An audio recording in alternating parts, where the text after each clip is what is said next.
এটা তো আসলে একটা গভীর উদ্বেগের বিষয়, কারণ আপনি যখন গণতন্ত্রের পথে যাত্রাটা শুরু করবেন সে সময় আপনার যাদের সাথে মতবিরোধ আছে তাদেরকে আপনি পাল্টা মত দিয়ে প্রতিহত করবেন। তাদেরকে আপনি এভাবে সহিংসতা দিয়ে, অগ্নিকাণ্ড দিয়ে তো প্রতিহত করবেন না। এটা তো কোনো যুক্তির কথা হতে পারে না।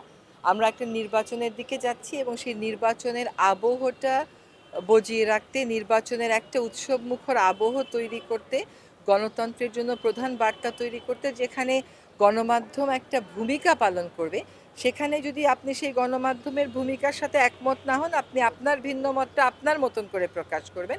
কিন্তু এই আক্রমণের কোনো জায়গা কিন্তু আমরা দেখতে পাচ্ছি না। আমাদের মাননীয় প্রধান উপদেষ্টা মহোদয় তাৎক্ষণিকভাবেই বিবৃতি দিয়ে জানিয়েছেন যে সরকার খুবই উদ্বিগ্ন এবং সরকার এই ক্ষতিগ্রস্ত প্রতিষ্ঠানগুলোর পাশে আছে।